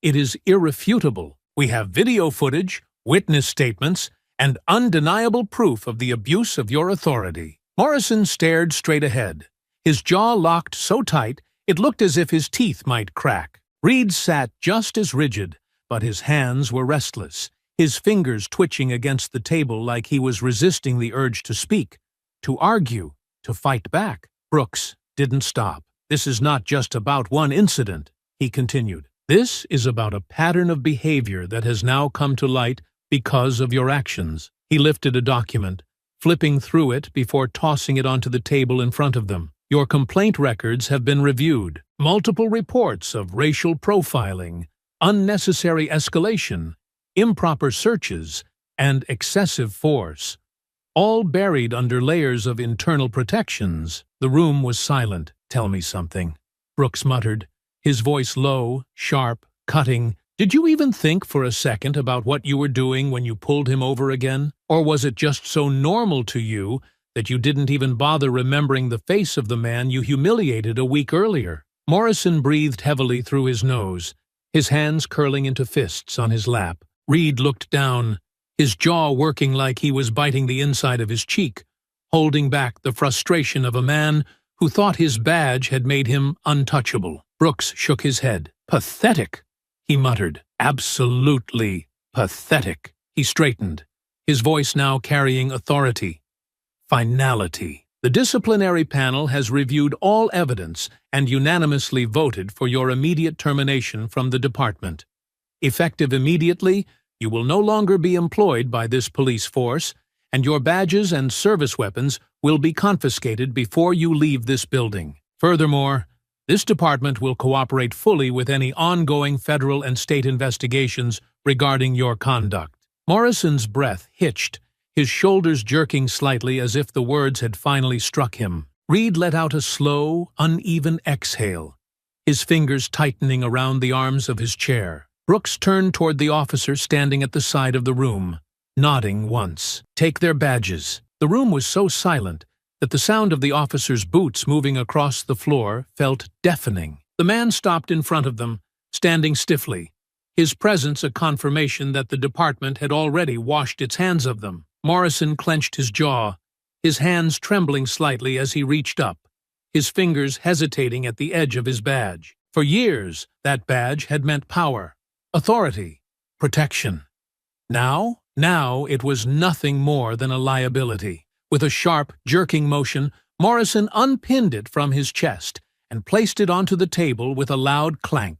Reed followed, his movements slower, his badge trembling slightly between his fingers before he let it go.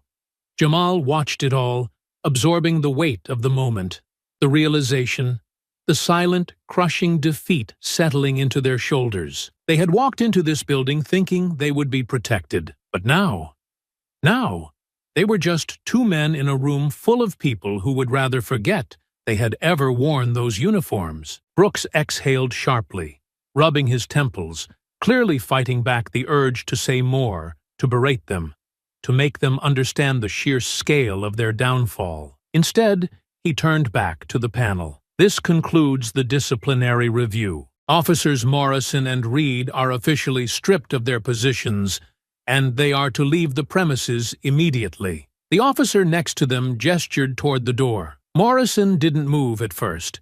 Neither did Reed. They sat there, their bodies frozen, their breathing uneven, their minds clearly scrambling for some last-minute miracle that would undo what had just happened. But there was nothing left to undo. The door behind them opened, and the officers standing outside, The ones who had once been their colleagues, their friends, stared at them like strangers. Reed's fingers twitched slightly. Then, slowly, he stood, his face blank, his movements stiff. Morrison followed, his hands clenched at his sides, his posture screaming of a man barely containing his rage, his disbelief, his sheer inability to process that this was real. And Jamal?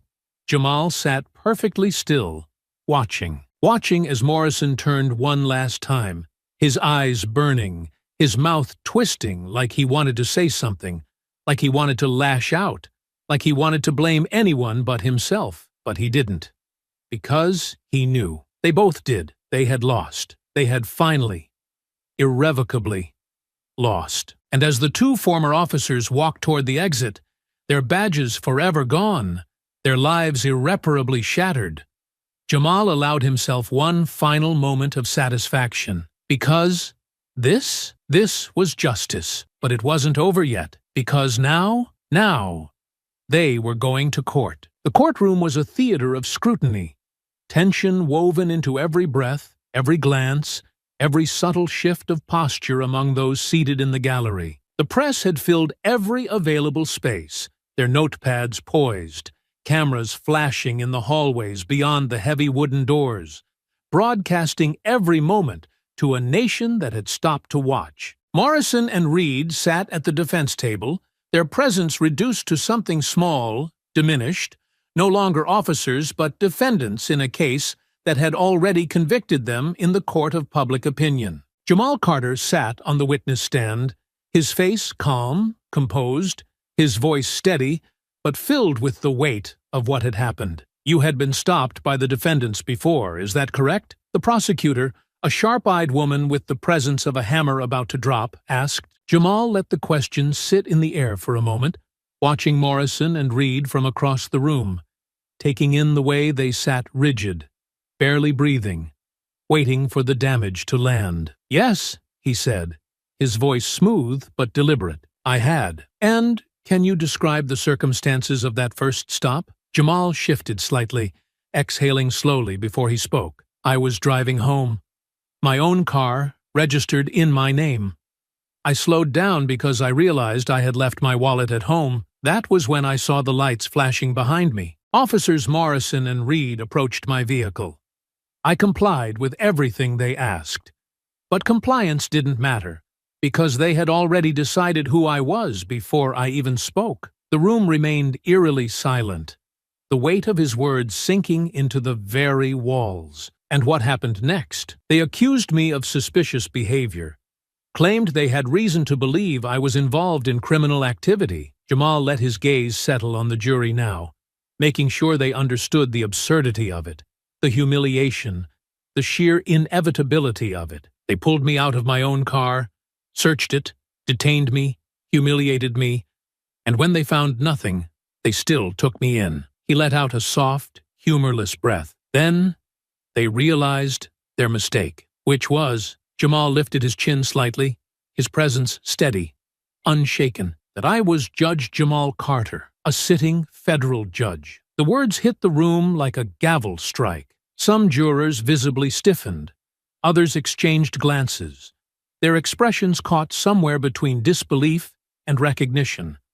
Because this was not just a case of bad policing. This was something deeper, something systemic. And what happened after they realized their mistake? The prosecutor pressed. Jamal exhaled slowly. Nothing. The silence stretched, waiting for elaboration. They let me go, he continued, voice steady, controlled. No charges, no explanation, no apology. And he hesitated briefly, then shook his head. I let it go too. I thought maybe they would learn something from that the next time they saw a black man in a nice car, they might think twice before assuming the worst. That maybe, just maybe, there could be some accountability. And did that happen? Jamal let out a sharp laugh, not amused, but bitter, exhausted. No, he said simply. Why not? Jamal turned his gaze toward Morrison and Reed again, watching as they shifted, as the weight of it all pressed into their shoulders. Because a week later, they pulled me over again, only this time They didn't recognize me. He let the words sink in, watching the jury take it in, process the sheer absurdity of it. Same officers, different car, same pattern. His voice was sharper now, each word edged with something heavy. They accused me of stealing my own rental. They didn't ask for clarification. They didn't investigate. They saw me, made up their minds, and before I could even explain, they pulled me out of the car, slammed me against it, and cuffed me. Jamal's hands remained still on his lap, but the memory was still fresh, the cold steel of the cuffs, the weight of their hands on him, the undeniable understanding that no matter what he said, they had already decided how this was going to end. "Did you resist?" the prosecutor asked. Jamal shook his head. "No, I didn't need to." He leaned forward slightly, letting his voice carry. "Because I recorded everything." A few jurors shifted, some nodding slightly, their faces tightening as they recalled the footage they had seen, the brutal clarity of it, the irrefutable proof. "You complied," the prosecutor said, emphasizing it, making sure the jury understood. "And yet, you were still forcibly arrested, still assaulted while in handcuffs, and still treated as a criminal, despite having done nothing wrong?" Jamal nodded once. "Correct." Morrison's hands clenched into fists in his lap. Reed's breath was uneven now, barely controlled. And at what point did they realize their mistake? Jamal's lips pressed together briefly, a flicker of something dark flashing in his eyes. When they got to the station, when their captain yelled their names across the precinct, when the reality of what they had done finally caught up with them, he let the words settle before adding, "And by then, it was too late." The prosecutor let the moment breathe before taking a step back. "Your Honor, no further questions." The judge nodded. "Defense?" Morrison and Reed's attorney, a middle-aged man with the look of someone who knew he was fighting a losing battle, stood. He adjusted his jacket, cleared his throat, and approached the stand. "Judge Carter," he said smoothly, his tone attempting a kind of forced neutrality, "would you say that Officers Morrison and Reed acted out of malice? Or was this simply a tragic misunderstanding?" Jamal's brow lifted slightly, the question almost laughable. "Misunderstanding," he repeated, voice calm but sharp. "Counselor, I was stopped twice by the same officers within the span of a week. I was detained, humiliated, and assaulted, without cause, on 2 separate occasions. Once they knew who I was, they let me go. But when they didn't recognize me, they assumed I was a criminal. So, tell me, what exactly was misunderstood?" A murmur rippled through the gallery, low but unmistakable. The defense attorney pressed his lips together, regrouping. "Would you say the officers were simply following standard procedure?" Jamal's eyes darkened slightly. "Standard procedure does not include punching a restrained man in the face," he said coolly. "Standard procedure does not include fabricating a reason for a stop after the fact. Standard procedure does not include assuming guilt before an ID is even checked." He leaned forward slightly, his voice unwavering. "So, no, Counselor, this was not standard procedure. This was racism." A sharp inhale from someone in the gallery. The defense attorney hesitated, then sighed, rubbing the back of his neck. "No further questions." Jamal leaned back slightly, watching as Morrison and Reed finally, fully absorbed the weight of what had just happened. Their own lawyer had given up. And this was just the beginning, because soon the jury would decide their fate. And this time, the law would not be on their side. Morrison and Reed sat at the defense table, their once confident postures now rigid, their expressions frozen somewhere between barely contained panic and forced control. They had spent their careers believing they were untouchable, that the law would always bend in their favor, that they would always be the ones sitting in judgment rather than the ones being judged. But now, stripped of their badges, their authority, their certainty, they sat before a jury that had seen every damning second of footage, that had heard every brutal detail laid out with cold, unflinching precision, and they knew the tide had turned against them. The defense attorney, an older man with sharp, calculating eyes, and a voice that had likely persuaded juries in the past stood from his chair, buttoning his jacket with slow, practiced movements, projecting the kind of confidence that suggested there was still a battle to be fought, still a narrative to be reshaped, still a way out if only they could make the jury see what they wanted them to see. He exhaled slowly, stepping toward the witness stand where Morrison now sat, his face carefully composed, though his fingers twitched slightly where they rested on the table in front of him, a small tell that betrayed the storm roiling beneath the surface. "Officer Morrison," the attorney began, his voice smooth, measured, carefully neutral, "you and Officer Reed have been accused of racially profiling and wrongfully detaining the plaintiff, Judge Jamal Carter.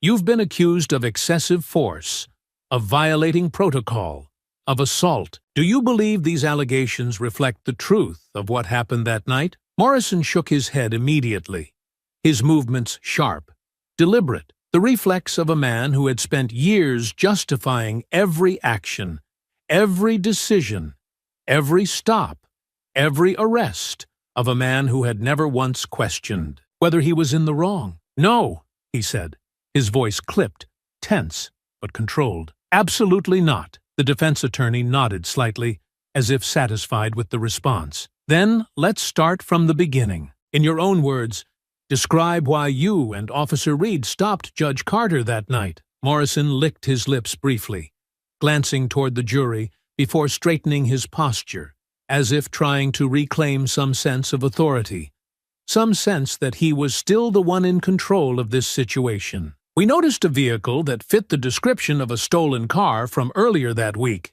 he said, his tone carefully even, as though he were explaining something routine, something reasonable, something any good officer would have done. "It was a high-end rental, no plates visible from our angle.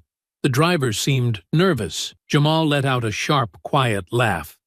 Morrison flinched, his gaze snapping toward him, the briefest flicker of irritation flashing across his face, before he schooled his expression back into something impassive. Jamal leaned back slightly, shaking his head. "Sorry," he murmured, his voice dripping with disbelief. "That's the best you've got?" The prosecutor didn't intervene. She didn't have to, because the jury was watching Morrison now, waiting for him to explain how he had managed to arrest the same man twice in a week, and still convince himself it wasn't racial profiling. Morrison inhaled sharply through his nose, looking back toward the defense attorney, his jaw tight. "As I was saying," he continued, his voice just a little stiffer now, "we noticed a vehicle that matched the description of a stolen rental. We initiated a traffic stop, and at that point, the driver—" "Me," Jamal interjected smoothly. Morrison's hands clenched slightly before he forced himself to ignore the interruption, became uncooperative. He refused to provide identification, refused to exit the vehicle when instructed. At that point, we had reason to suspect he was attempting to evade law enforcement, which escalated the situation. The prosecutor finally leaned forward slightly in her chair, folding her hands together, her expression calm but sharp, her voice laced with just enough disbelief to cut through Morrison's carefully rehearsed lines. "So, Officer Morrison, let me get this straight," she said, her tone slow, deliberate, every word carrying the weight of undeniable contradiction. "You pulled over a black man in a rental car and immediately suspected it was stolen, even though you had no evidence to confirm that. You demanded he exit the vehicle before even checking his credentials. And when he asked why he was being stopped, you considered that, what, exactly, suspicious behavior?" Morrison's jaw twitched, his hands flexing slightly before settling once more. "We followed standard procedure." The prosecutor let the words sit in the air for a moment, let the sheer audacity of them stretch between them before she nodded slowly, her gaze steady. "Standard procedure." She turned toward the jury, letting the phrase linger, letting them think about what those words really meant, about what they had seen in the video, about the punches thrown, the bruises left, the rage behind every shove, every insult. Then she turned back to Morrison. "Tell me, Officer Morrison, What part of standard procedure involves telling a restrained man that he's a nobody? Morrison stiffened. The gallery shifted. The quiet weight of the moment palpable, unrelenting. You think we remember every little thing that happens during an arrest? Morrison snapped, the frustration finally cracking through his carefully controlled exterior, the mask slipping just enough for everyone in the room to see what was underneath. Jamal tilted his head slightly, his voice low, deadly. Oh, you don't remember? Morrison's lips pressed together, his shoulders rigid. Jamal's voice remained calm, but every word was deliberate, slow, sharp enough to cut. You don't remember telling me I was just another loudmouth punk? You don't remember slamming me against the car hard enough that I could feel my ribs bruise? You don't remember laughing when you said my phone might just stop working once it got to evidence? You don't remember, huh? Morrison didn't answer, because there was nothing to say. The prosecutor leaned back in her chair, nodding once as if she had just made the point she wanted to make. No further questions. Morrison sat stiffly, his hands clenched, his breathing shallow, his gaze flicking briefly toward Reed, who looked just as pale, just as shaken, just as lost. The judge turned toward the defense attorney. Would you like to call Officer Reed to testify? A long pause. The attorney looked at Reed. Reed, for the first time since the trial had begun, shook his head. The defense attorney exhaled sharply. No, Your Honor. Jamal let out a slow breath, his chest rising and falling with the weight of the moment. This was it. This was the moment they finally understood. Morrison stared at the table, his fingers curled into fists, his shoulders rigid, unyielding, but powerless. Reed was even worse, his breath unsteady, his body betraying him with every slight shift, every tremor in his fingers, every sharp exhale. They had come into this trial thinking they could talk their way out of it, that if they twisted the narrative enough, they could bend reality to their will the way they always had before. But they weren't officers anymore. They were defendants, and soon the jury would decide exactly what that meant. The air in the courtroom was thick, heavy with anticipation, a kind of stillness that only came when something monumental was about to happen. The jury had been deliberating for hours, and though the wait had been expected, the tension had remained unbroken, stretching across the room like an unspoken weight, pressing down on every person seated within. The reporters had long since stopped whispering, their notepads filled with speculation, their cameras trained on the double doors at the back of the room, waiting for the moment they would swing open and signal the final chapter of this trial. The gallery, packed with members of the public who had followed the case with unwavering attention, sat silent, their eyes locked on the empty jury box, their hands gripping the arms of their seats, as though bracing for the moment the scales would finally tip. At the defense table, Morrison and Reed sat unmoving, their expressions unreadable, though it was clear from the stiffness of their shoulders, the way their fingers curled slightly against the table's surface, that they were anything but calm. They had spent the last few hours in a silent prison of their own making, waiting for a verdict that they both knew had already been decided before the deliberation had even begun. The evidence had been damning, the footage inescapable, the weight of their actions undeniable. There had been no way to twist it, no loophole to escape through, no technicality to latch onto in the hopes of walking away unscathed. And now, as the double doors finally swung open and the 12 jurors filed in, their expressions grave, their movements steady but deliberate, that truth settled over them like an iron weight, suffocating in its finality. All rise. The judge's voice rang clear, steady, commanding, and in unison, the room obeyed. The collective shuffle of chairs scraping against the floor, the only sound breaking the silence. Jamal stood with the rest, his posture relaxed but unyielding, his gaze fixed on the foreperson as she stepped forward, a folded piece of paper clutched in her hands, her expression betraying nothing of what was written on it. She handed it to the bailiff, who, in turn, passed it to the judge. The moment stretched, elongated by the weight of what was about to be spoken into reality. Jamal exhaled slowly, deliberately, his hands resting lightly at his sides, his breathing measured, controlled, waiting. The judge unfolded the paper, her eyes scanning its contents, her face impassive, unreadable, before she lifted her gaze, leveling it at the two men seated before her. In the case of the United States versus Officers Morrison and Reed, on the charge of excessive force, we find the defendants guilty. The words landed like a hammer. Final. Absolute. Reverberating through the room with a force that no one dared to interrupt. Jamal barely blinked. The judge continued, her voice unwavering, delivering each charge with the same steady authority, ensuring that there would be no room for doubt, no space for argument. On the charge of unlawful detainment, we find the defendants guilty. Morrison flinched, just slightly, his hands tightening into fists against the table, his breathing suddenly shallower, less controlled, as though the reality of what was happening was finally beginning to crash down upon him in a way that could not be ignored. Reed had gone rigid, his eyes locked forward, his lips pressed into a thin line.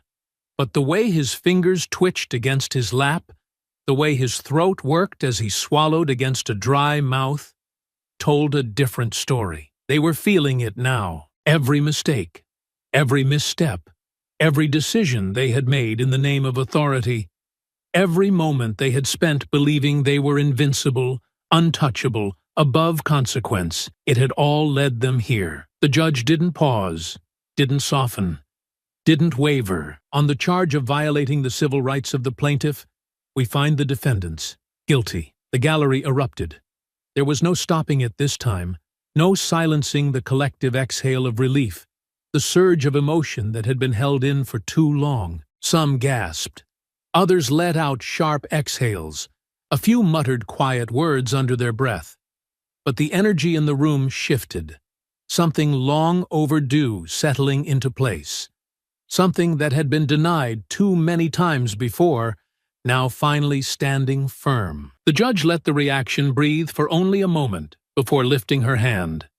The murmurs died down, the room settling once more, though the tension had not disappeared. It had simply transformed, no longer thick with uncertainty, but with the gravity of what would come next. Morrison and Reed sat frozen, their bodies rigid, their faces unreadable, though the pale cast to Reed's skin and the way Morrison's jaw flexed told the truth of what they were feeling far louder than any words ever could. Jamal remained still, watching, absorbing, letting the moment stretch deep into his bones, committing it to memory, because this was justice. The judge exhaled, setting the paper down before shifting her gaze toward the defendants. This court has considered the evidence presented, has reviewed the details of this case with the full weight of the law, and has determined that the actions taken by the defendants were not only unlawful, but a blatant abuse of power,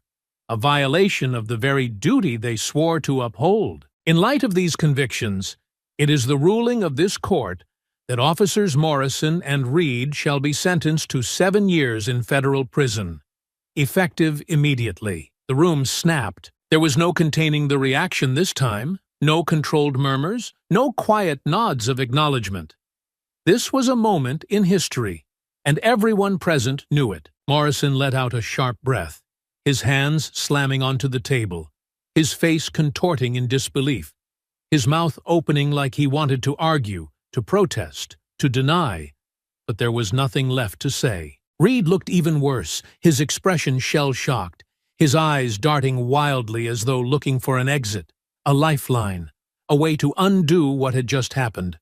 But there was none. The bailiffs stepped forward, their movements precise, practiced, professional, their presence removing whatever illusion of control the two men had left. Jamal watched as the handcuffs were secured around their wrists, as their shoulders stiffened, as the full weight of what had just happened settled into their bones. They had come into this trial expecting to walk away, expecting the system to bend in their favor as it always had before. expecting the rules that had shielded them their entire careers to hold firm once more. But now, as they were led away, their suits wrinkled, their heads bowed, their names forever tied to the weight of their crimes, they finally understood. They would not be walking away this time. There would be no escaping it, no undoing it, no quiet reassignment, no career to return to. They were finished, and Jamal, standing at the edge of the room, his shoulders relaxed, his breath steady, finally felt free. This was not the end of the fight. There would be others, more cases, more names, more battles that still needed to be fought. But today, the law had worked. And that was something worth remembering. The courthouse steps were packed.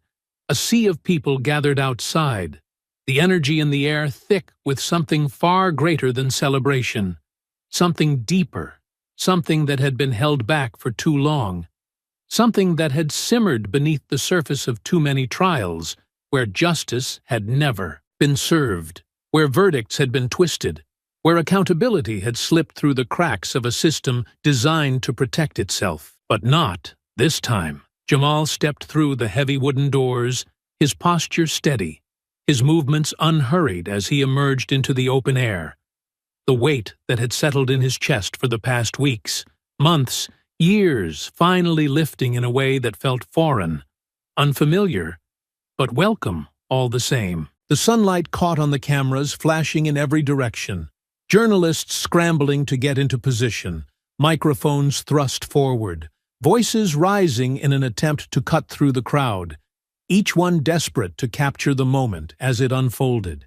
He had expected this. He had known, from the moment the gavel had come down, that this case was never just about him, never just about Morrison and Reed, never just about a single traffic stop or a single instance of misconduct. This had become something larger, something that stretched far beyond the walls of the courtroom, something that had taken root in the conversations happening across the country, in the protests that had ignited outside the station the night of his second arrest, in the demands for reform that had grown louder with every headline, every broadcast, every moment that the world had been forced to watch what had happened to him and see, without question, the truth of it. Judge Carter, do you believe this case will set a precedent for future police accountability? The question came from a reporter at the front of the crowd, her eyes sharp, her microphone extended, waiting for a response. Others echoed similar inquiries, overlapping voices pushing for answers, eager to frame this as something definitive, as if a single case could dismantle what had been built over centuries. Jamal exhaled, his lips pressing together briefly before he stepped forward, his voice calm but carrying the full weight of what he knew needed to be said. "This verdict is a step," he said, his gaze moving over the gathered press, his words measured, deliberate. "It is a victory in this case, for this moment, for this truth that could not be ignored. But accountability is not justice. It is the bare minimum of what should be expected in a system that claims to serve and protect. It is not enough to convict two men when the culture that allowed them to operate without consequence still exists. If today has shown us anything, it's that the system is capable of working, but only when it is forced to do so." The murmurs grew louder, the cameras still rolling, capturing every second, knowing that his words would be dissected, debated, analyzed across every media outlet before the day was over. "Do you believe more officers should be investigated?" another reporter asked, pushing forward. Jamal's expression remained impassive, his voice steady. "I believe this case has exposed a reality that many have tried to ignore. Morrison and Reed weren't anomalies. They weren't a case of a few bad apples. They were the product of a culture that has excused, defended, and protected these behaviors for decades. And if you're asking whether more should be held accountable, then my question to you is, how many more videos do you need before that answer is obvious?" Silence settled over the crowd for a brief moment before another voice cut through. "What happens now?" Jamal inhaled slowly, letting the moment settle, letting himself absorb the weight of the question. Because that was what mattered the most, not what had already happened, not the convictions, not the spectacle of it all, but what would come next. What would be done now that the door had been forced open? Now, he said, his voice resolute. We keep going. The cameras continued flashing, the questions still flying from every direction.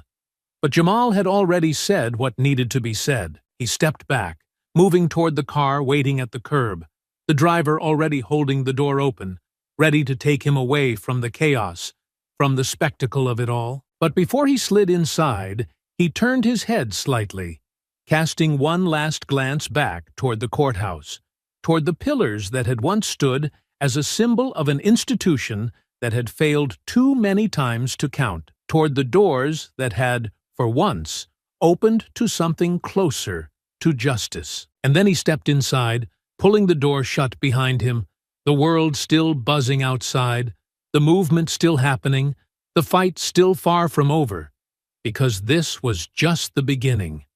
And he wasn't finished yet. I hope you enjoyed that story. Please share it with your friends and subscribe so that you do not miss out on the next one.